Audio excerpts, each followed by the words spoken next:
Fala aí, galera vascaína. Cara, eu acho que é a primeira vez nesse ano de 2023 que eu fico tão ansioso para ver o Vasco dentro de campo, cara. Depois da rodada de ontem e essa abertura de possibilidade de que se o Vasco conseguir ganhar do Coritiba, se a gente conseguir ganhar do América Mineiro, o Vasco estará fora da zona de rebaixamento, eu acho que todo torcedor tá com esse mesmo sentimento que o meu, cara. Eu acho que o Vasco tem tudo para provar. Apesar de serem adversários, como eu falei no vídeo de ontem, que vão jogar de uma maneira diferente, né, dos nossos últimos confrontos, mas eu acho que é muito possível, cara. Vamos lembrar aqui, o Coritiba é o último colocado do Campeonato Brasileiro, cara. É um time frágil, é um time que toma bastante gols, é um time que tá, vamos dizer assim, psicologicamente abalado, né? Então o Vasco, tem que ter muito mental contra o Coritiba, igualmente contra o América Mineiro. Então, vocês conseguem entender a magnitude disso, cara? Precisamos ganhar 2 jogos contra 2 times que são os últimos 2 colocados do Campeonato Brasileiro. É aquilo, cara. O Vasco, muitas das vezes, nessa história recente de campeonato, teve chances de provar, entendeu? Sua qualidade, sua grandeza em jogos, vamos dizer assim, fáceis, ou jogando em casa. Mas muitas das vezes o Vasco não conseguia, vamos dizer assim, cravar. Eu me lembro ano passado, cara, saindo totalmente do contexto, né? Porque era outro time, era outra competição. Contra o Sampaio Corrêa, pelo Campeonato Brasileiro da Série B. Vocês se lembram daquela partida onde bastava o Vasco vencer, em casa, em São Januário, que a gente subia para a Série A, mas infelizmente nós perdemos ali no finalzinho, cara. Aquele jogo foi extremamente dolorido. Eu sei, torcedor, que é outro contexto, é outra história, mas a gente precisa lembrar, né, que o Vasco, nos últimos anos, nas últimas temporadas, ele não consegue, vamos dizer assim, confirmar o óbvio, sabe? Então eu espero muito, cara, dessa vez, que vai ser diferente. Eu acho que a gente tem um técnico de grande capacidade, que é o Ramon Dias. É um técnico que vem surpreendendo demais.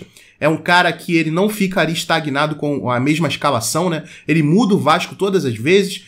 Ele escolhe o Vasco para cada confronto. E eu acho que isso não vai ser diferente pro jogo contra o Coritiba. Eu acho que ele vai mexer no time. Eu acho que claramente o Payet vai ser titular. Porque o Vasco vai ter que ter uma estrutura técnica ali, vamos dizer assim, para abrir espaço, né? É muito claro, o Coritiba ele vai vir para São Januário para jogar fechado. E é aquilo, cara, o todo em volta, né? A gente tem o nosso preparador físico, que ele é muito forte, o nosso assistente técnico também é muito forte. E falando dos jogadores, né? O Vasco hoje, cara, que ele tem bastante opções. Muitas das vezes os jogadores titulares, eles não estão jogando bem. Nós temos algumas opções no banco de reservas, né? A gente tem o Vasco, a gente ganhou o Rossi, né? E no segundo tempo entrou o Peck. Bem lembrado, cara. Inclusive na última partida, né? O Rossi, que readquiriu sua parte física, né? Ele conseguiu dar 2 assistências no jogo. No segundo tempo entrou o Gabriel Peck, conseguiu fazer 2 gols. Então o nosso lado direito hoje é muito forte. A gente tem 2 opções ali no lado direito. No lado esquerdo, o Marlon começou a jogar bola muito bem, né? O Marlon Gomes, ele vem de 2 partidas boas. Eu considero que ele fez uma boa partida contra o Fluminense. A gente tem o Payet também que pode entrar no segundo tempo. A gente tem ali na defesa, né, o Maicon, que, cara, vem surpreendendo demais. Tô até cansado de falar de Maicon, tô elogiando demais. E a gente tem o Medel, né? É a nossa dúvida. Quem será que o Ramon Dias vai colocar na defesa? Vai manter o Maicon ou vai colocar o Medel, cara? Eu colocaria o Medel. Apesar do Maicon estar jogando bem, eu acho que eu colocaria o Medel. Eu acho que o Medel consegue ser um pouco mais veloz que o Maicon. Mas é aquilo, cara. São 2 zagueiros que vêm jogando boas partidas. Então eu acho que o Vasco tem muitas opções, né? A gente tem outros jogadores que estão embaixo, mas que podem talvez ajudar, né? Eu me lembro do Sebastião Ferreira, que entrou ali contra o Bahia no finalzinho e ele fez uma fumaça, né? A gente tem...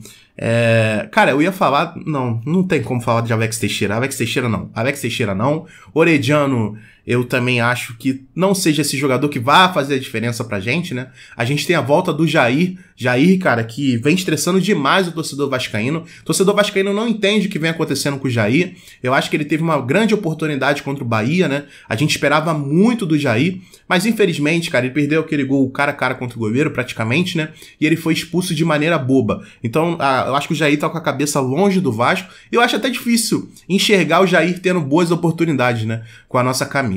Então, rapaziada, eu acho que são muitos fatores que talvez animem a gente, né? Nesse momento, vamos dizer assim, que o Vasco tem a faca e o queijo na mão. A gente só precisa ganhar, a gente só precisa confirmar. O Vasco vai jogar contra o último colocado do Campeonato Brasileiro, o Vasco vai jogar na sua casa, né, São Januário. Todos os ingressos foram esgotados. Vamos ter uma linda festa, né, em São Januário. Parece que vai ter mosaico 3D e coisas do tipo. Então a gente tem tudo, cara. A gente tem tudo pra vencer esse jogo. E contra o América Mineiro aí a gente pensa depois. Mas é muito possível também, porque o América Mineiro hoje é o penúltimo colocado do Campeonato Brasileiro. Apesar de estar conseguindo jogar bem, né, eu acho que jogar bem assim, né, veio de uma o penúltimo jogo do América Mineiro foi uma vitória. Eu até vou ver aqui com vocês, juntos, pra gente tirar a dúvida aqui. Vamos lá, América Mineiro. América Mineiro na última rodada contra o Cuiabá empatou. E antes venceu o Santos por 2-0. Então o Cuiabá que conseguiu, vamos dizer assim, não sair dessa fase ruim de jogos, né? Mas o Cuiabá ele tá conseguindo equilibrar mais. Ele tá conseguindo uns resultados ali mais, vamos dizer assim, mais positivo para eles. Mas também não acho que seja nada demais. Lembrando que o América Mineiro é um time atípico, né? Um time de pouquíssimos torcedores, então o Vasco vai jogar fora lá no Independência contra eles. E aí eu não espero grande torcida, não espero grande pressão. E o Vasco, cara, tem muita oportunidade nesses dois jogos, cara. Muita oportunidade pra gente conseguir sair dessa zona de rebaixamento. Mas um ponto que me incomoda demais, cara, é em relação à arbitragem. Eu vou ter que citar a arbitragem novamente. Tivemos o começo da 24ª rodada do Campeonato Brasileiro ontem, né? Tivemos a vitória do Santos por 2-1 em cima do Bahia. Dois times que estão ali acima do nosso, mas que também estão brigando para não cair para a segunda divisão. Eu acho que o resultado foi bom, porque a gente consegue ter os dois times ali na briga, sabe? Eu acho que se o Bahia ele consegue ganhar do Santos, ele desprendia ali da parte de baixo, né? Então eu acho que a gente continua tendo mais oportunidade, né? Quando tem mais times ali brigando pela parte de baixo, acho que a gente tem mais oportunidade de sair. E os dois times continuam ali. E a gente teve um resultado que não foi tão bom, né? Que foi o Corinthians contra o Grêmio, o jogo foi 4-4. E esse jogo tinha grande possibilidade do Grêmio sair vencedor, né? Porque teve um pênalti não marcado no finalzinho do jogo, né? A gente teve ali o atacante do Corinthians que abriu os braços dentro da grande área e infelizmente, cara, a bola bateu nele, o juiz nem marcou pênalti, o VAR chamou, mas falou que tinha resvalado a bola num companheiro do atacante do Corinthians antes e por isso não tinha sido pênalti. Então, cara, isso irrita demais. E é uma coisa que eu falo pra vocês, cara, eu acho que futebol ele é muito credibilidade. O que eu quero falar com credibilidade, cara? Às vezes, quando você vê o seu time dentro de campo, o seu time perde, às vezes você consegue balancear, você consegue entender por que o seu time perdeu. Você fala o seguinte, pô, cara, meu time perdeu porque ele jogou mal. O outro time foi superior. Sim, você fica irritado, é natural, mas você consegue entender, cara. Agora, quando você perde porque a arbitragem, ela tomou uma decisão errada, cara, isso aí tira a credibilidade do campeonato pro torcedor. E isso é ruim pra imagem, a venda do campeonato, né, vamos dizer assim, cara.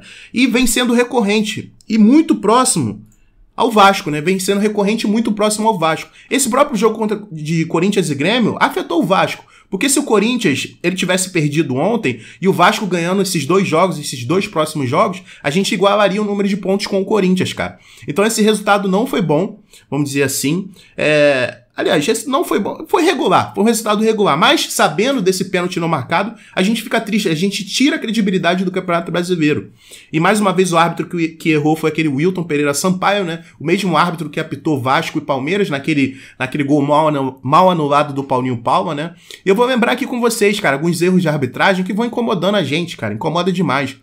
A gente tem o Vasco e Santos, onde teve aquele pênalti em cima do Pedro Raul, que infelizmente o árbitro não marcou no finalzinho do jogo. A gente poderia ter empatado. Talvez esse um pontinho faria diferença hoje pro Vasco, sabe? Tivemos o Palmeiras e Vasco naquele gol mal anulado do Paulinho Paula, né? Que infelizmente o VAR nem chamou. Aliás, o VAR nem chamou, não. O VAR chamou, mas falou que aquele lance tinha sido próximo ao lance de impedimento do Verratti. Não. O lance do gol foi muito depois do impedimento do Verratti. Muito depois, a jogada continuou. E aí saiu o gol do Paulinho Paulo. Aquele gol não era para ter sido anulado.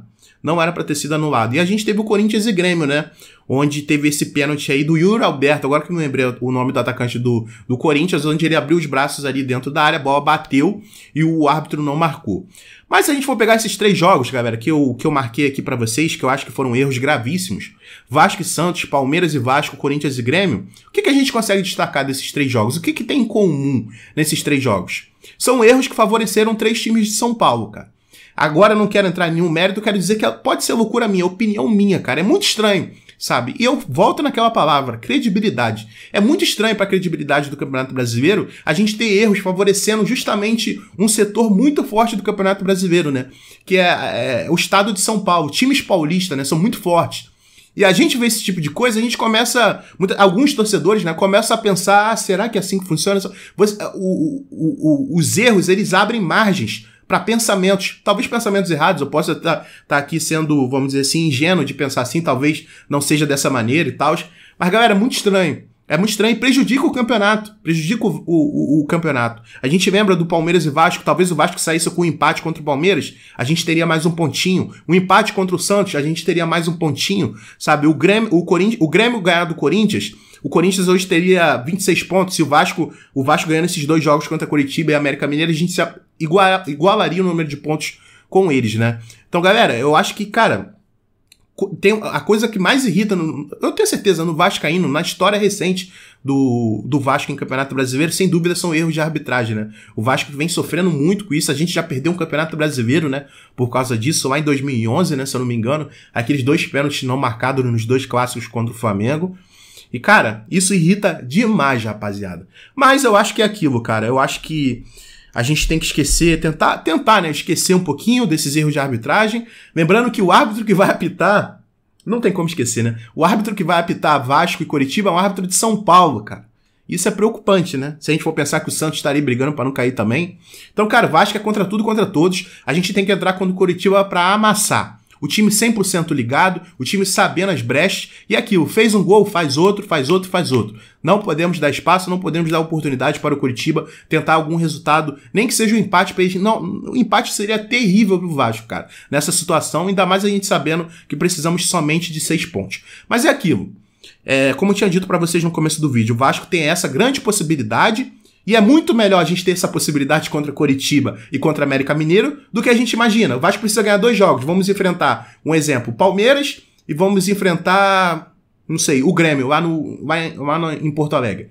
Aí seria uma grande oportunidade, mas seria bem mais difícil. Mas não, vamos enfrentar os 2 últimos colocados do Campeonato Brasileiro. Então a gente tem que agarrar isso com sede, com gana, que a gente vai conseguir sair dessa situação. E coragem, galera. Coragem. Sem medo. Vambora. Partir pra cima deles. E eu tô ansioso, tô doidinho pra que esses jogos cheguem logo.